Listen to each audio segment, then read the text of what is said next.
Not sure what happened there. We ended up I bouncing know. out and bouncing back. G'day, guys. To Benjamin Morgan from the Aircraft Owners and Pilots Association of Australia.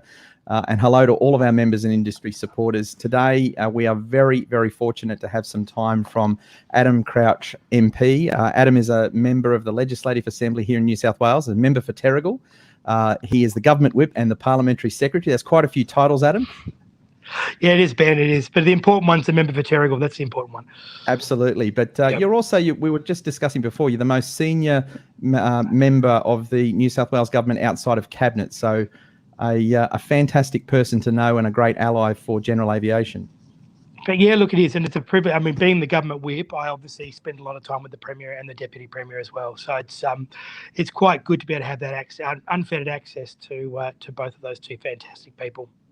Well, look, thank you very much for joining us today. As we've just been chatting beforehand, this is an opportunity to engage with the aviation industry, and I think it's been very important to invite you along to have a conversation with you because of the great work that you and Minister Stokes have been doing behind the scenes within the New South Wales Parliament and Government to bring about some important changes on the Central Coast. And I thought that we would take some time today, of your valued time, to talk about what these changes are and what this will mean for the people of the Central Coast and also the aviation industry on the Central Coast.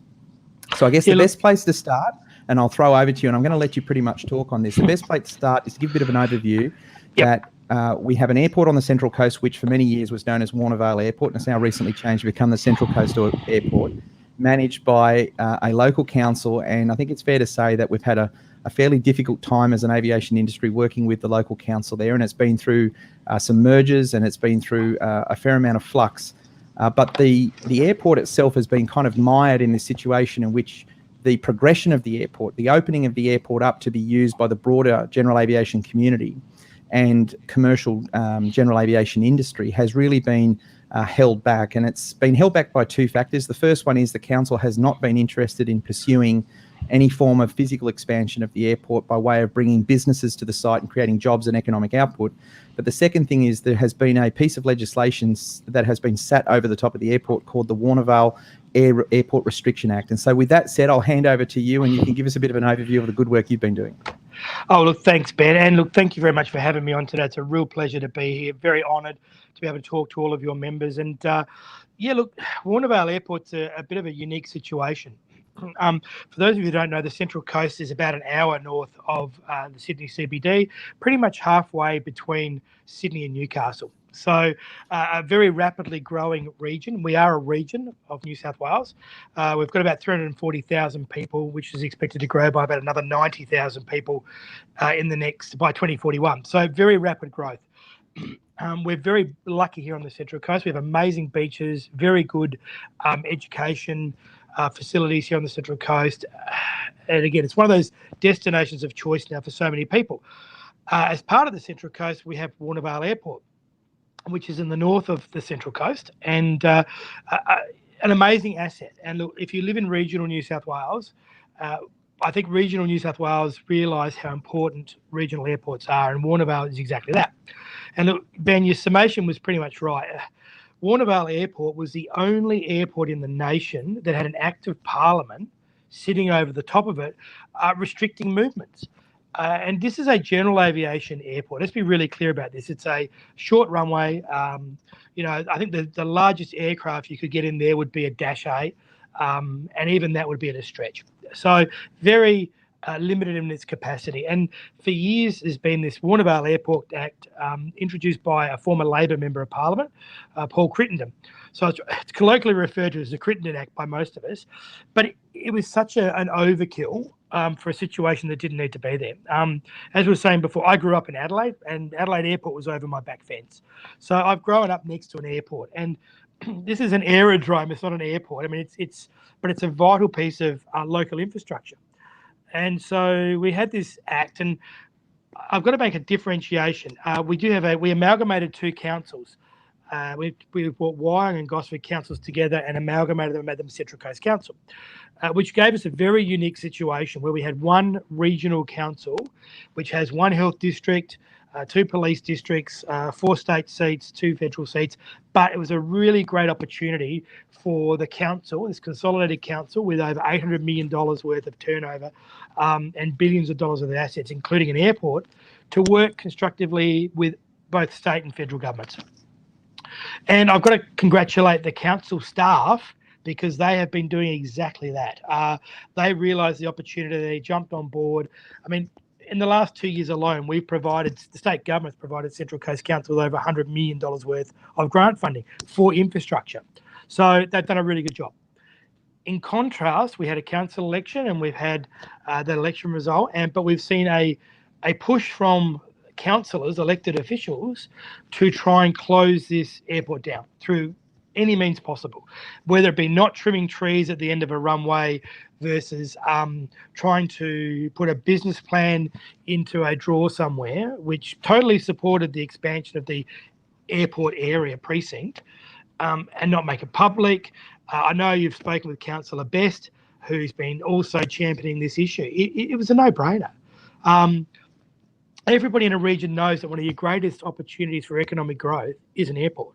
But yet we had a philosophical argument being carried out by a group, 2 particular councillors, who then also were supported by 6 Labor councillors, who then effectively had the numbers. So at every step, every avenue's been blocked, delayed, deferred, with regards to the potential opportunities to be unlocked at Warnervale, to the point where we have ridiculous, spurious, false campaigns about, we're going to land 737s at Warnervale. All that sort of rubbish. Yeah. Which had no basis to them at all, none. And the other thing is that Warnervale Airport is surrounded by wetlands. Porters Creek. Now, the airport and the wetlands have lived together symbiotically for more than 40 years. That's exactly right. And anybody that knows anything about airports, I'm not an expert, I just grew up next to one, is that one of the best things to have around an airport is an environmental wetland, because you've got a great buffer between, the airport and the wetland. So, I mean, you can fly into almost any airport and they're surrounded by wetlands. So there was this philosophical argument, we've got to get rid of this terrible airport because it's a threat to the wetlands, even though they've been living side by side for 40 years. So again, that was this extreme environmental take on this, and a couple of the councillors adopted that, and then were supported by the Labor councillors, which gave them the numbers. So we've seen this thing being ping-ponged backwards and forwards for at least 3 years with no substance. You've got an excellent aero club whose business is growing. And look, I know Andrew Smith, and I've been out to the airport many times, and the opportunity is so obvious. So it got to the point where you had the council laws saying, well, the War Act restricts us from doing anything. So they were using it as an excuse to not address the potential growth. And when I say growth, I mean economic growth, not physical growth, because council had spent $400,000 doing a business plan on this airport, which said exactly what everybody knew, that it would be a great economic driver sitting inside its existing footprint. So we're not talking about expanding into the wetlands, none of that sort of stuff. So this has been going on for 3 years, and this was getting to the point where the state government was being used as a weapon, I suppose. This act was being used to excuse to not do things. And so I sat down with the Minister of Planning, the Honourable Rob Stokes, who was a former Minister for the Central Coast. He knows our region exceptionally well. And I just said, look, this is ridiculous. This is getting to the point of obscenity now, where they're going to try and close down this airport using the state government's legislation as an excuse to help, strangle it. I said, this can't go on. So we sat down with his department and said, well, look, the best thing to do is to have a public inquiry and say to the public, well, now is your chance to give your feedback on this council-owned asset, and tell us what you as an industry and also as a community expect. And look, I can't say I was surprised by the outcome. The outcome was that of the 1,000 people and organisations that responded, 1,000, that more than 75% of them unanimously agreed that the War Act was recalcitrant and did nothing, and if anything, it actually tried to stifle growth. And secondly, it was outdated, wasn't relevant, and it needed to be removed. So next month, we're taking the War Act to Parliament to look at removing the War Act. Obviously, in the lower house, the government has the numbers. So we expect it to go through. The upper house is obviously a little bit more complex. Complicated. Yeah, absolutely. But look, I would say to the shooters, fishers and farmers who represent some areas of rural New South Wales, they should jump on board with this. I know I've met Mark Latham a number of times. I know that he's supportive of rural airports. So so if the crossbench backed the government, we have the numbers in the upper house to do this, and it would be a good thing. So politically, I mean, when you get elected to represent a community, it's everybody. And you can't just, with all due respect, focus on special interest groups. You have to look at what's... I was elected to represent 77,000 people in the Terrigal electorate, and as being made parliamentary secretary last December, it's my responsibility to make sure the government's commitments get delivered for the entire region. So part of that was, I said, well, I've got to do so. As a parliamentary secretary, I've got to act on the airport because this can't keep going. This is not sustainable. How do you give somebody business confidence if they don't know whether the council is going to use you to shut you down? So we had the public inquiry. The result was pretty much what I think the community and the aviation industry expected. And so, you know, you've got to be bold and be brave. And I'm so proud of the fact that the government's doing the right thing. And it's not rocket science. It really isn't. And it's pretty clear. They said regional airports are so valuable to their regions. And the other thing is, I've seen quite a few regional airports in New South Wales receive significant funding from the state government to upgrade, expand their services, etc. Now, this airport's had nothing, not a dollar. And they could be applying to the state government through the tourism infrastructure grants funding, etc., to look at updating the services, all that sort of stuff. So the money's on the table from the state government. And again, as a state member, sometimes you've got to be bold and be brave. And you know, I said, I grew up next to an airport, self-confessed aeroplane lover, but that's not the point. And you fly to Warnervale, you fly around the Central Coast, and everywhere is green, including the area around the airport. So it's not like this is going to make some incredible environmental threat to anything. But what it will do is open up the door to our region for people to commute in and out potentially. So we're halfway between Sydney and Newcastle. But in addition to that, obviously, I'm well aware of the opportunities with Nancy Bird-Walton. You know, I've been briefed by the Aero Club about the benefits of the unrestricted airspace through the Central Coast and the opportunities that provides for pilots. I mean, we are literally sitting on one of this wonderful opportunity, which is right at our doorstep, where we could be getting more general aviation from, say, Bankstown and areas like that, where I gather that air movements will become more restricted because of the second airport. So why wouldn't the Central Coast throw open the doors to Warnervale and say, here is this fantastic asset, we want you to use it? You got to remember, this is the same bunch of councillors that told an aircraft manufacturing industry to go away. The contract with the deal was signed at Warnervale for them to come in and upgrade and refurb Albatross amphibious aircraft, etc. You know, and I don't know how much that deal was worth, but it's not just about the value of that. It's what it provides to us as a region. Employment opportunities for young people to do highly skilled apprenticeships in an industry that is crying out for more people. Obviously, it's having a tough time at the moment because of COVID restrictions. But before COVID, you know, there was a world shortage of 20,000 pilots. You know, so I'm so proud of the fact that when I go to Warnervale, you know, there are Qantas pilots there who jump in their planes and go for a fly and get back to basics, as they say. And they do it at Warnervale. And these are the same guys flying 787s to London. So, you know, why wouldn't we as a region, which is an hour north of Sydney, look at that opportunity moving forward into the future? And as a state member, I was more than happy to take up this case because it was so logical, so straightforward. And again, we saw an element in council trying to complicate it deliberately to muddy the waters. And look, even when we had it was classic when the review went out, and I got to congratulate Abigail Goldberg, and I think you gave evidence of that. You gave a submission yourself, Ben. It was so professionally done. But yet again, we had the anti-airport club literally putting out flyers in people's letterboxes with A320s. Yeah, it was crazy. It was obscene. Crazy. But the good thing is the public are smarter than that, and they saw through it.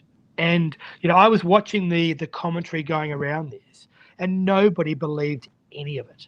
And they called it out for the rubbish that it was.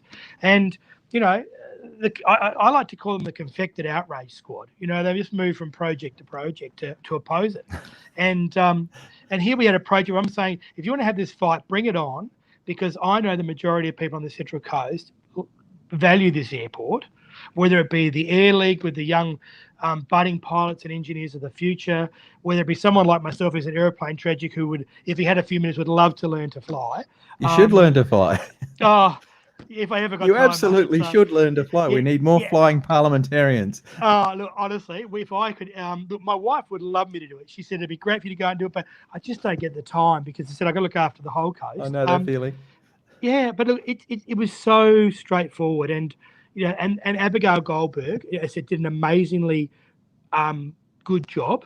And I went to one of the hearings and sat in at the back. And again, listening to some of the arguments, I'm sorry, but if you buy next to an airport, don't then start complaining about the noise. With the greatest of respect, you know what you're living next to.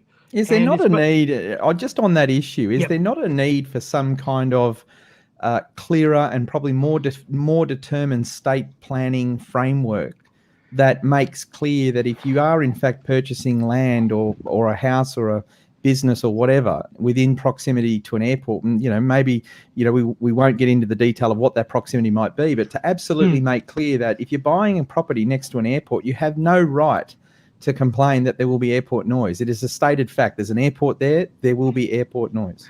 Look, again, I don't think you need an act of parliament to do that. I would hope that a little bit of common sense, which sometimes is like common, but a bit of common sense. If you're buying within, you Google where you're going to look at buying and see what's around it. An airport should be no different to any other piece of infrastructure. In fact, I would say, and look, aircraft have got inherently quieter over time, not louder. And as I said, as a kid who grew up next to an airport with unhushed kit 727s, yeah, exactly. But even then, but like anything, I mean, honestly, I never used to notice the noise. You become, it's like buying next to a road or a train line. You eventually don't notice it. So those sorts of arguments are sort of done and dusted these days. I think the public really aren't interested in those sorts of complaints, because it's like, well, you bought near an airport, and we're talking about light aircraft, Cessna 210s and things like that. I mean, a souped up Holden Commodore would make more noise than a set. Exactly. So Adam, I'm going to throw some quick questions at you. Okay. And I'm just conscious of your time, but obviously the repeal of the War Act is going to be an instrumental achievement in moving towards unlocking the potential of the Central Coast Airport for the people of the Central Coast. But obviously that repeal is not the end story. We still have to get the council to effectively pass the required motions at that councillor board level to allow the council staff, and I know you've affirmed that you really do believe that the council staff are good, hard-working people that get it. Obviously, what will the state be able to do to try and encourage that outcome?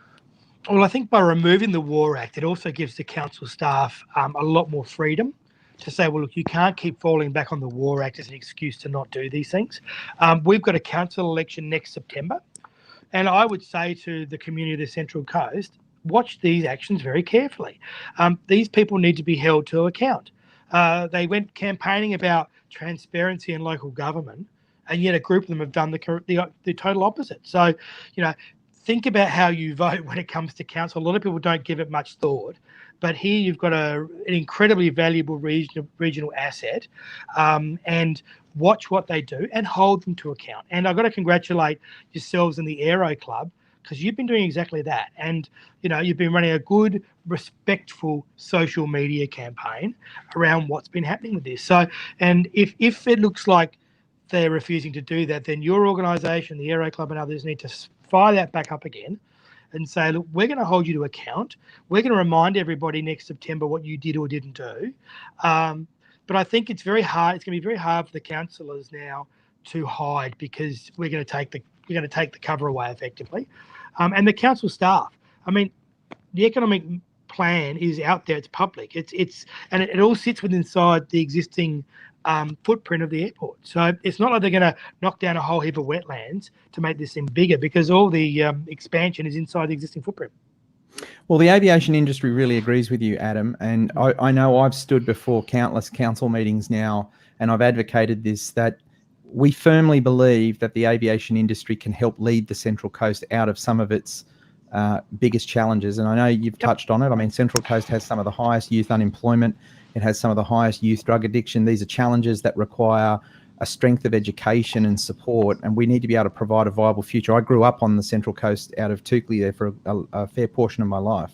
And so I know firsthand what the situation's like. And we feel, and we really do strongly believe this, that the airport can become a real hub of opportunity for young people and also for adults across the region. And if you have a look at where modern aviation is going in terms of it's embracing electronics, it's embracing high-end engineering and aerospace, and now even Australia is beginning to play a significant role in space research and space exploration, there are great opportunities. And I think that the Central Coast, the people of the Central Coast actually have a viable pathway to becoming a national leader in this space. So there is real tangible benefit for this airport to be unlocked.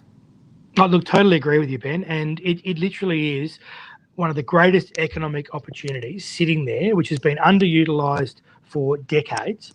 And again, look, I know Andrew Smith well, and the opportunity to go into our high schools and explain what sort of path you could take into aviation as a future to our high school students is very exciting. I mean, I sort of did a flight with Andrew, and we flew over Kincumber High School, for instance, and to be able to walk in there and say you could actually train to become an aviation engineer right here on the Central Coast, or a pilot, is amazingly exciting. I mean, I wish I had that opportunity on my back doorstep when I was growing up. I might have ended up going into aviation rather than politics, as we were discussing earlier. No, we need you now. You're in the right place. You're the right man for the job right now.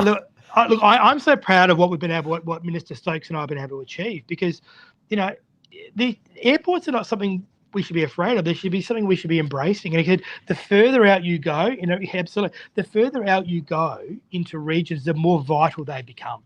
Look, I had a chance to go out and have a look at the Murray Bashir over at Richmond. And again, the great thing about that piece of infrastructure, that aircraft, is that can be anywhere in the state in half an hour from Richmond, which is great. But, you've also got the smaller tanker aircraft, which can be deployed very quickly. Now, we've got storage tanks for retardant at Warnervale. So, again, it was only by a lot of good management through the RFS and the air tankers that we had that we didn't have a tragic, catastrophic incident on the Central Coast on New Year's at Charmhaven. Now, again, why would you shut down an asset that helps back that up? Which is what you've got sitting there at Warnervale.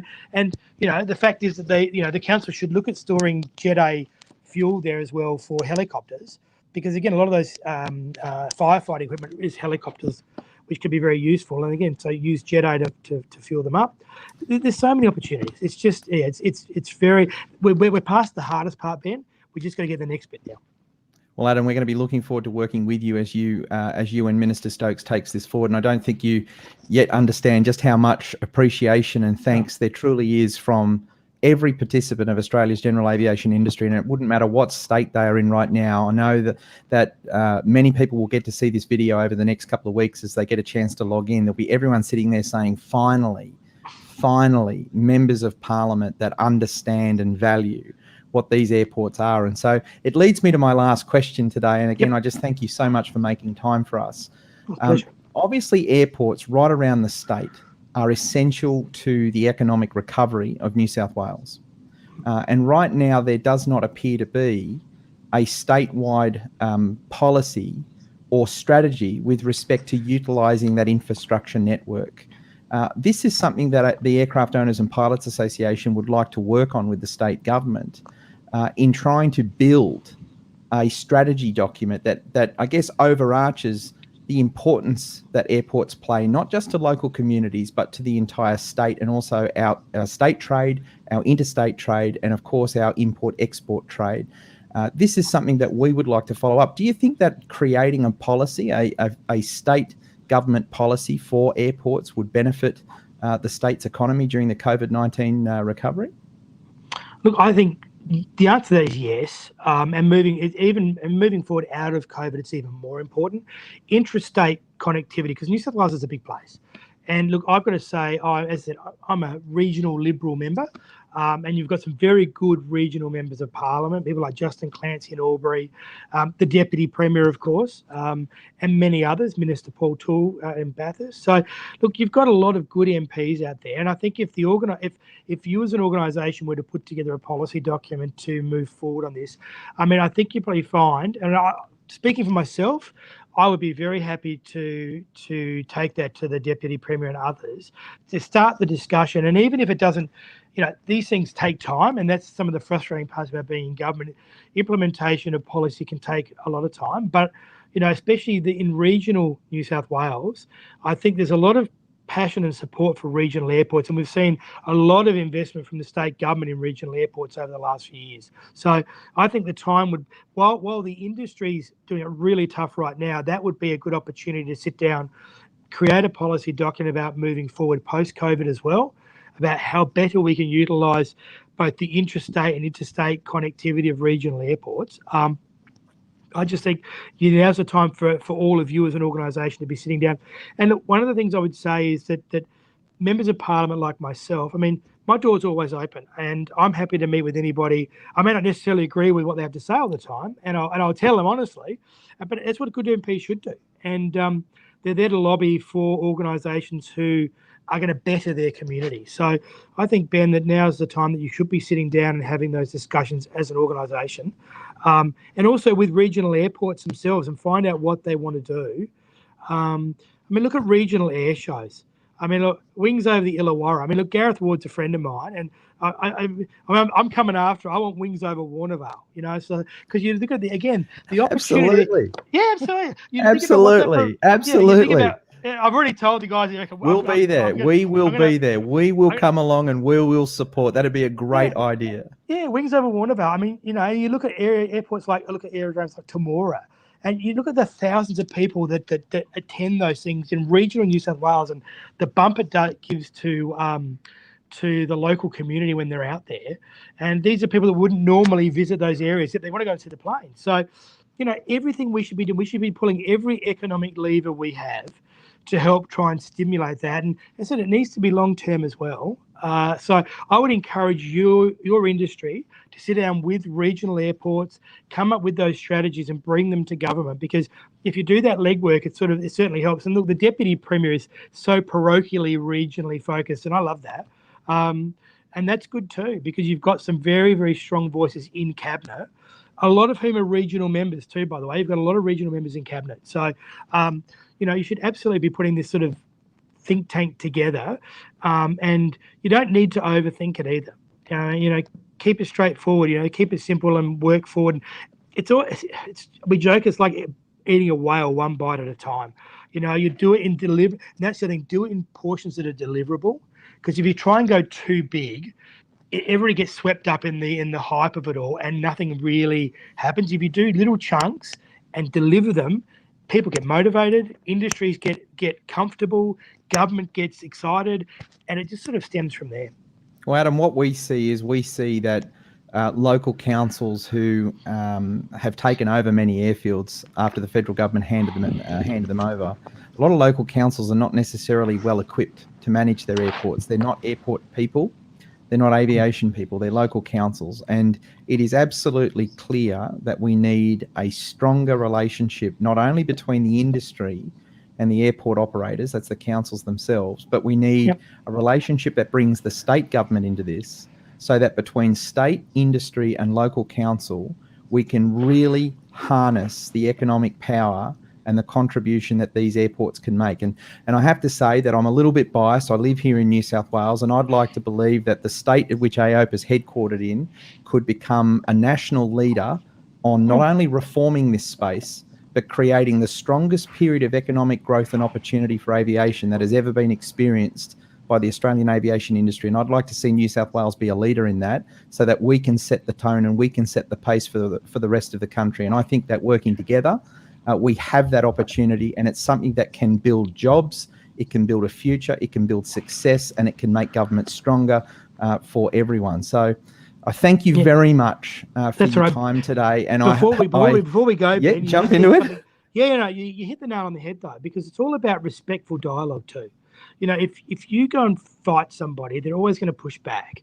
But if you go to somebody and offer them solutions to a problem, and look, councils have got, and let's be really clear, councils have got huge levels of responsibility in New South Wales, from everything from picking up the garbage to building sports fields to maintaining airports. And you said that they don't actually have the expertise.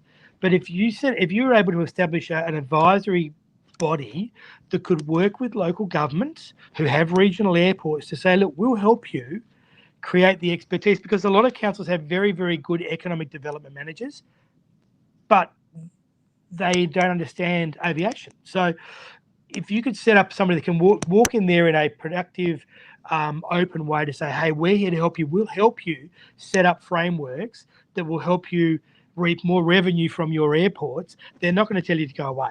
I wouldn't have thought anyway. So that's that. It's all about getting, rather than being adversarial and banging on the doors and screaming at people, do it the other way around and say, look, we're here to help. And as I said, you find that the community also gets on board with it too.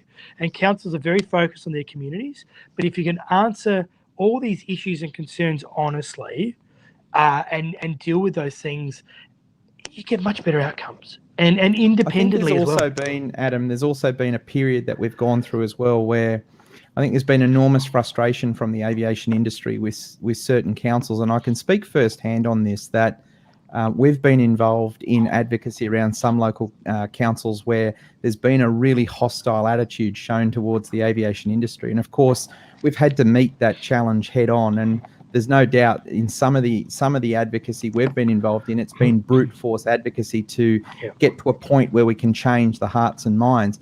I use an example that up at Redcliffe Airport was a classic example. The council flatly rejected the AOPA recommendation that they should implement an airport advisory committee to build a relationship between the aviation users and the businesses and the council. I'm very pleased to be able to say, extremely pleased to be able to say, that with the mayor who took such a stance against the industry going, the new council's come in, and guess what?